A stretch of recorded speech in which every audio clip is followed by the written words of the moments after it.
WNST finals going on here in Golden State and Cleveland and all that stuff this week, as well as getting you ready for the Ravens mini camp next week and the loss of Dennis Pitta as well as Tavon Young. But trying to get some Orioles baseball in here this week. It's kind of a weird week. Off day, a couple games with the Pirates. We don't see them much. Then on to Washington and up to New York, where I'm sure Manny Machado is going to be asked about joining the Yankees again next year because that's what happens to Manny Machado. He's also going to be asked why he's hitting 220.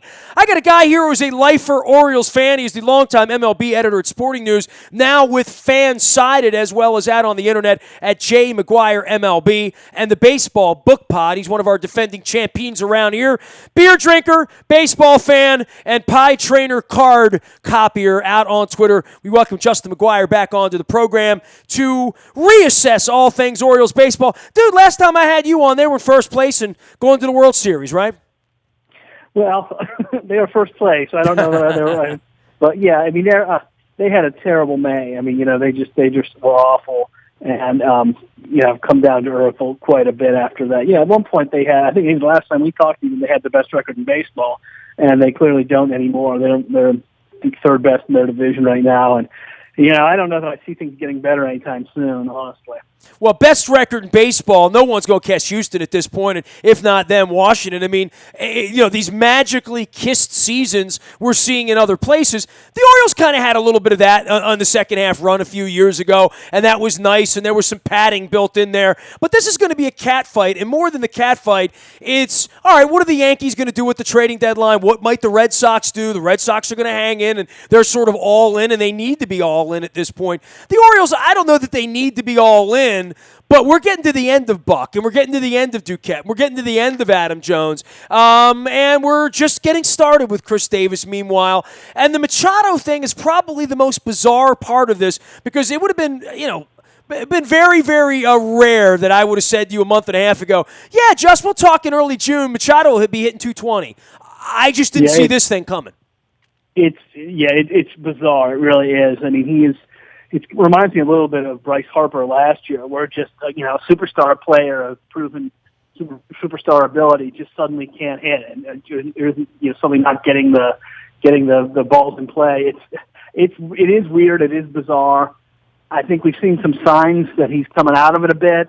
When he was up in they were playing Boston, he had a couple of just rockets, to the outfield and 8 homers. And I think at the end of the day, you've got to rely on the idea that he is Manny Machado and that this is not what he is. At the end of the season, the numbers are going to look a lot more normal. But you're right. Right now, he just looks lost at the plate a lot of the time. For the Orioles and I guess shockers and all of this stuff, we're waiting on Gausman. I don't think any of us really believed in Jimenez at this point, but it really has been a box of chocolates when Wade Miley is going out there and giving you sort of a consistent-looking start every fifth day. I'm shocked about that. Yeah, he's been certainly probably the biggest, excuse me, get a little cough here. He's probably been the biggest surprise. He's been pretty effective for the most part. I'm a little worried about his walk rate. He tends to walk guys too much, and we know how that can turn out, especially at Camden Yards, where a couple of walks, you're down 3-0, and the next guy comes up. But yeah, he's been pretty effective, and as a guy who you sort of look at as your fourth or fifth starter, you can't ask for anything more than he's done, I don't think. He is Justin McGuire. You can follow his journey out on Twitter at JMcGuireMLB, now with Fansided as well as at Baseball Book Pod, where he has conversations with people who write books about baseball, and there's never any shortage of that. In the case of the Orioles and where they are and how this measures up against the Yankees and the Red Sox, I don't want to say that they're not the little engine that could, but I know one thing. The Orioles aren't going out into the market 6 weeks from now and buying. That's just not going to happen. So it feels to me like they're comprised the way they are. A lot of these other teams that may be in the race, whether it's Minnesota, Cleveland, certainly Houston's going to make a deal into the bullpen, if not for a starter. The Yankees and the Red Sox have financial capital. Maybe the Red Sox have less prospects than they've had because of the sale deal. But the Orioles are one of the teams almost for sure that won't be buying. Well, it's the same thing every year, isn't it? I think we've had this conversation the last 2 years. They don't have anybody. The problem is there's just no good prospects in that system. Chance Cisco probably is the best, and I don't think they're going to trade him, and I'm not sure how much he'd bring back anyway. But, yeah, it's like if you want to go out and get big-time guys, there's other teams that have real prospects they can move to get those guys. You know, we saw what the Yankees were able to get for Chapman last year and what the White Sox were able to get for Sale in the offseason. That, if you're going to get an impact player, you have to be giving up top prospects, guys who are looked at as future, potential stars. And the Orioles just don't have that. They don't have a Yoan Moncada, who I've seen here in Charlotte, and he's the real deal. The White Sox are going to love having him around, and the Red Sox may not regret it because they get Chris Sale out of it. But again, you're giving up the real deal there, and the Orioles just don't have anybody like that, and that it really limits what they can do at the trade deadline. For you with the Orioles and the belief in Chris Davis at this point, and I think it's very, very clear the old man got involved in this. And by the way, I am, for your benefit and many others, Justin, because you're an old guy like me, you remember all the transgressions of Mr. Angelos in the 90s. I've gone back and documented them in a book called The Peter Principles. I'm releasing that out online this week, chapter by chapter, all summer long. I was working on it when my wife got sick 3.5 years ago. I was, only 60 or 70,000 words deep into it by the time my wife got sick, and I've gone back and re-edited it over the last couple of weeks when I've been traveling, and I'm going to release it. And, it is amazing how the trajectory of this franchise changes every time the guy who owns the team comes in and starts meddling and farting around with what's going on. Clearly, Chris Davis was not Buck's decision or Dan Duquette's decision to give him $150 million. That's on Peter at this point, and I don't know that this is going to work out well. It certainly doesn't look good. No, I was never in favor of that deal to begin with. Certainly not for the number of years that he got out of it. He got 5 years left after this. Does Chris Davis look to you like a guy who's going to be playing Major League Baseball in 5 years? He doesn't to me. I just don't think he hits. The one thing he does is he hits homers. He's not even doing that as much anymore. He gives you okay on base percentage, but he strikes out so much, and he's just not very valuable as a hitter anymore. And if he's not going to be valuable as a hitter, he doesn't have much value at all. And again, it's 5 more years of this. So yeah, I'm with you. That was a dumb deal, and they bid against themselves. Nobody else was going to give him that kind of money. So it's gonna tie their hands for a long time. I'm afraid. The weird part about it is, in the end, it may be because Mrs. Angelos liked him or something. You know what I mean? Like, that's how weird the whole thing is. I mean, I know you read the Brady Anderson stuff a couple months ago that Ken Rosenthal released out of Fox Sports, and this is the time when they haven't won a championship. They've had some success. Buck has managed to come in here and keep the ship clean. There's never a scandal, even though there's always a scandal. It's just never getting reported. We'll never know the truth about this Jimenez thing. But just the fact that Showalter brought him in out of the bullpen the other night and blew another game on Saturday night, it feels like they can't get enough of it with Jimenez. Yeah, I mean, that's another one that when he got that 4-year deal a few years ago, it was kind of a desperation thing. They needed another starter. He was the only one who was left. But they gave him this ridiculous contract, and of course it's been a disaster from day one. He's had periods here or there where he was effective, like towards the end of last year. He had a stretch where he was pretty good. But overall, I think his ERA as an Oriole is like 4.9 something. And, for what they're paying him, that's just not good enough. And I don't know why he's still on the roster, to be honest with you. I think at this point, the most logical thing to do is just cut ties with him. Get rid of him, get a fresh start. He doesn't have much left in that contract, only a few more months. Just eat the rest of it and try to, you can fill that spot with any AAA pitcher is going to be at least as good as him. I don't even know why he's still around, because the bullpen is even worse than starting with him, because if he's coming into a close game, immediately he's going to give up some walks and some homers, and that's just, he's basically a mop-up guy who you're paying to be a starter, and that just doesn't make any sense to me. Well, there is some good news around here. They are above 500, seeing this sort of weird little stretch with the Pirates in the one game against the Nats, and then off to New York. They've fared relatively well at home last week against the American League East teams that they had in front of them with the Yankees and the Red Sox. We'll be seeing more of them down the line, but I would say this for the Orioles. They found a hitter here in the outfield that they didn't know they had. They found a catcher who's at least getting the job done when he's not getting hit in the Spidoobies as he was last week, which was very, very unfortunate. And I think Jonathan Scope is, in the end, going to be the guy that winds up getting the $120 million deal out of this. He looks like a real commodity around here. Yeah, he's been real good, and I think that sort of helped offset Machado's awful year for sure. and Davis not doing well, and Trumbo not producing. But yeah, he looks good. You know, Bundy has looked good. There's been a few bright spots here and there, but overall they look like.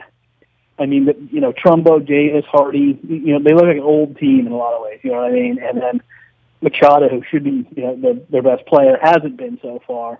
So yeah, but Scope is certainly one of the bright spots for the season so far. We thought we were going to have to deal with the Red Sox, and we are. We thought we were going to have to deal with the Blue Jays, and we might. But the Yankees have been the toast of the town and the real story here. And I know you and I talked in the offseason in every baseball conversation I had. I said to everyone, look out for the Yankees. I mean, if not this year, certainly next year. We all saw that coming down the line. But I thought they showed some incredible moxie after the trading deadline last year in August and September. Not just Gary Sanchez. I don't think anyone could have predicted what was going on with Aaron Judge. But I know this. They have players. They have money. They have an appetite for winning. They probably will be in first place by the time we get to the All-Star break and up on the trading deadline. And there will be immense pressure there for them to go out into the out into the forest and whatever Quintana's out there or whatever players Kansas City wants to throw out into the abyss and what other players, all these National League teams. I mean, hell, there's 8 of them out there that aren't any good. There'll be plenty of players, maybe even Ivan Nova coming back to New York before it's all over with. Yeah, I mean, I didn't expect them to be all that good this year. I did think their future looked awfully bright. I thought, 2018, 2019, and beyond, they were going to be good. I didn't think they'd be that this good this year, but they're legit. I think there's no reason to question them at this point. I mean, as being certainly I think they're the best team in the East. Although I think the Red Sox could still challenge them for that. But they look legit.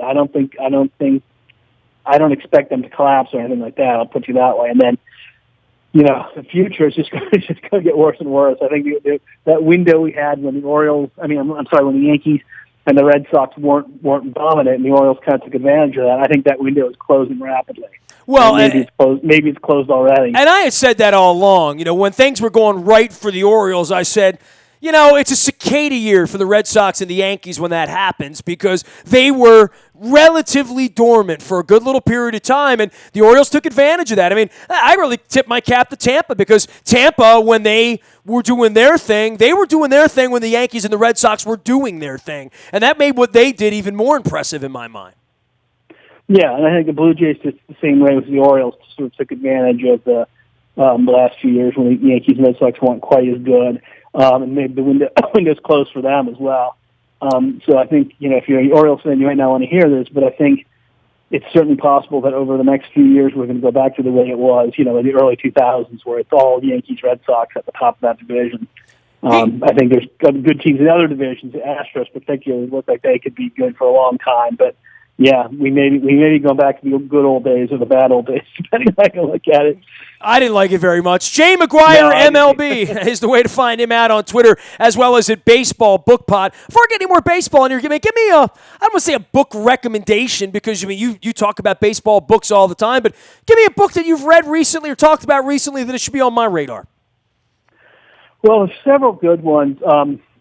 Keith Law's book, Smart Baseball, was a real interesting read. He goes into sort of like, it's a sabermetric book, but it's written for an audience that you don't have to be a sabermetric expert to understand it. And guys like me, from what? yeah. But if you're the kind of person who sees some of these things like, weighted on base average and stuff like that, you don't really understand what they are.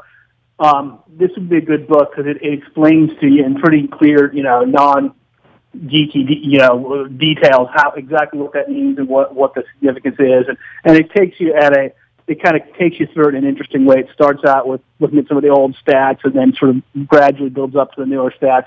And I think it's done in an effective way where you don't have to be somebody who understands the stuff going in, that you'll come away from it understanding them a little bit better. So that was a really good one.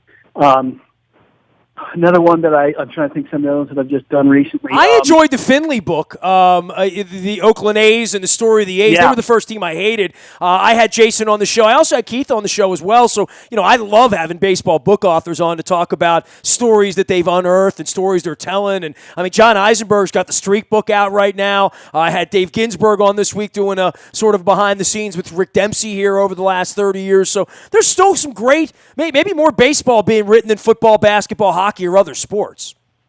Yeah, it is, and I've had that conversation on the podcast with several authors, and I think it's true. There is no people I know who aren't real baseball fans. Sometimes I'll tell them what I'm doing, and they're like, "Oh, how do you have enough to keep going on it?" And I said, "I literally could do a podcast every day of the year for the rest of my life and never run out of baseball books." I have people, emailing me every day wanting to be on, and I'm having to put people off just because I don't have time to get to them yet. I'll have people I contact, and then they're not really on for 5 months after that because there's so many in front of them. But yeah, there's just people. I don't know. Baseball fans love to write about baseball and love to read about baseball in a way that other sports. So the history of baseball is just, in a lot of ways, it's just more interesting than the history of other sports, and I think fans get into it a lot more than they do in other sports. Send them over to me, man. I got radio to fill around here. I love having great, smart guests on, so I'll talk to all your baseball rejects, Just. So last thing for you, Nationals, Astros running away. Man, the Cubs ran away last year. It's not good for the sport. I mean, I would say that much. And, here we are watching an NBA final yet again where everybody in the world could have predicted who those teams are going to be. But even worse than that, where no one else in the NBA really has a chance because the teams are so good. The other part of this is there are a lot of bad baseball teams right now, right? There are 10 or 12 teams that just absolutely stink. And in any year, they would stink. And it just so happens that the Astros and the Nationals have planted themselves in divisions here where they're going to get a free ride this summer.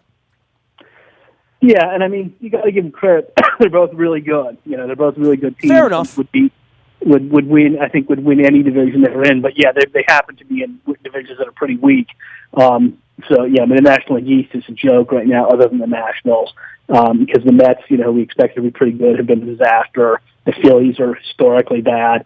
So yeah, they've certainly taken advantage of that. And same thing with the AL West, where despite the presence of Mike Trout, the other teams are all crap for the most part. Excuse my language. But yeah, there's a lot of bad teams, and I mean, there's a couple of divisions that are kind of interesting. I think the AL East is going to be one of the most interesting ones.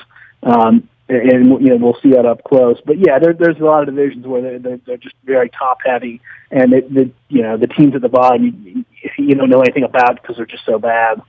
He is Justin McGuire. He's doing Baseball Book Pod out on Twitter as well as at Fansided, and you can follow him out at J McGuire. That's MCGUIRE MLB out on Twitter. And moving from Charlotte to beautiful Asheville, North Carolina, where he's going to send me some craft beer. I'm a stout man out there, McGuire, so just so you know. And we will be checking back in here before the summer's over and talking some more baseball with you. Hopefully we get together. The Orioles aren't in fourth place next time. Yeah, and Asheville bills itself as Beer City, so you definitely, if you come down, we'll definitely hit some breweries down there. So, I will come the same way that I went to Portland and Seattle and Denver in the last month. I will come thirsty and bearing a credit card. Absolutely. All right. Well, anytime, Nestor. You got it, man. Justin McGuire, one of our favorites and an Oriole fan at heart, joining us here at J McGuire MLB out on Twitter, and a contributor now at Fansided. Also, great site out there for you to check out. You can find me out in the Bayou Toyota Audio Vault 24 hours a day from anywhere in the world on your mobile device by downloading the TuneIn Radio app. We do come in crystal clear from anywhere in the world. You can also get the morning newspaper delivered to you each and every morning at 7 a.m. That's all brought to you by Planet Fitness and PlanetFitness.com. It's still $10 a month to get in the best shape of your life there. Last but never least, breaking news happens first on the WNST Tech Service. That is brought to you by Coons Ford of Security Boulevard. And, of course, Dennis will be here on Thursday driving you home from 3 until 5, getting you ready for the weekend of sports and a little Ravens mini camp next week as well. Appreciation to Coons Ford for all they do for us here at WNST. Last but never least, I said the Peter Principles are coming out. I'm going to be releasing that later on this week. You will see it on Facebook, Twitter, LinkedIn, Snapchat, Instagram, and streaming live everywhere in the world on our WNSTV YouTube channel and Facebook Live. I am Nestor. Nasty at WNST.net reaches me because I am a very available individual. We are WNST.net, AM 1570, and WNST Towson, Baltimore, and we never stop talking Baltimore sports.